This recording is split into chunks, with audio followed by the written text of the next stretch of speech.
acting member of the full committee for 5 minutes for her opening statement. Thank you very much, Chairman Pallone and Chairman Doyle. In all my time on this committee, there's never been a more obvious, direct attack on the First Amendment. Despite what has been said, I want to be very clear.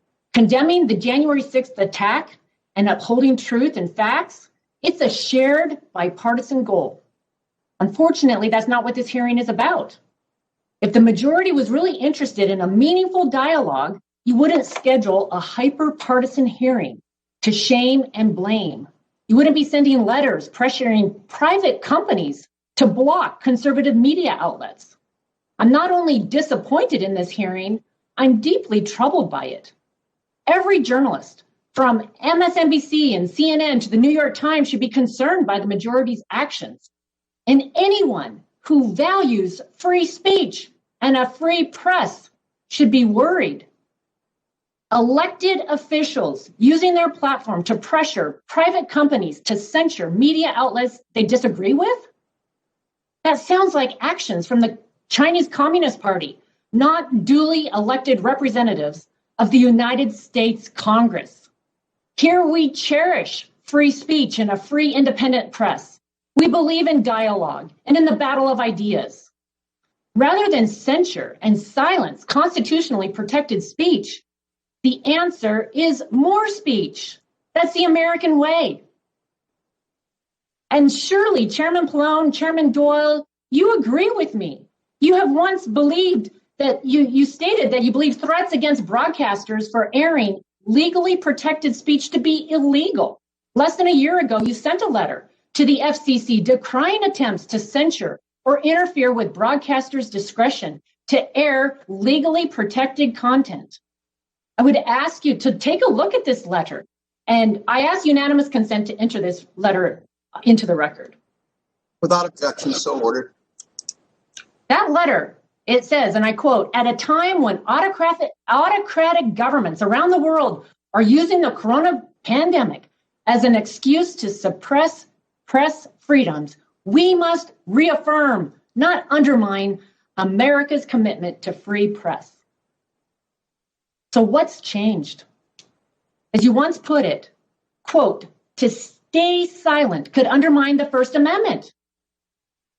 So let's come together and let's make sure that we do not have a censorship campaign based upon political ideology or someone saying something you disagree with. That's not the standard we want to set.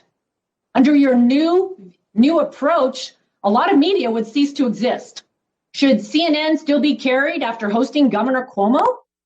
For months, media lauded him and legitimized his lethal response to COVID-19. He even won an Emmy for his use of TV to spread misinformation. How do we know it was misinformation? Because of a balance of networks that pursued investigative journalism. Should MSNBC be carried after years of pushing the false Russia collusion narrative? Thanks to independent journalists and a robust free press, we've learned their reporting was false.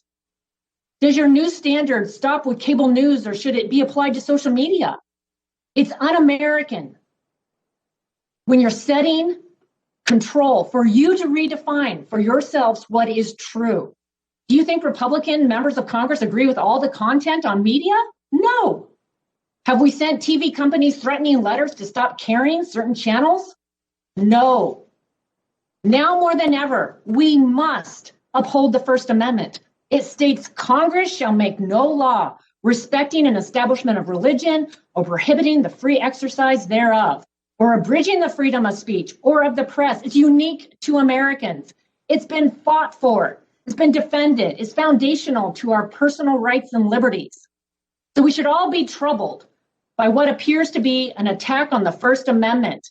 This is an abuse of power. Ours is a country for we the people, not a few in a position of authority dictating to the rest. So today the media is the target, but where does it end? We've already seen liberal ideology pushed in our schools, where we work, the books we read, who we communicate with, how we practice our faith. It's frightening. And you know what the worst part is? People are afraid of a woke and authoritarian system that is getting them fired, canceled, and shamed.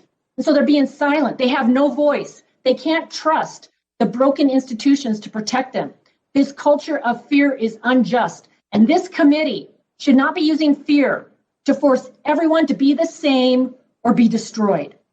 It's abuse of power, and it's a force of a state religion of liberal ideology. I embrace all of us to embrace our fundamental rights that lie at the foundation of a free government by free men. And with that, I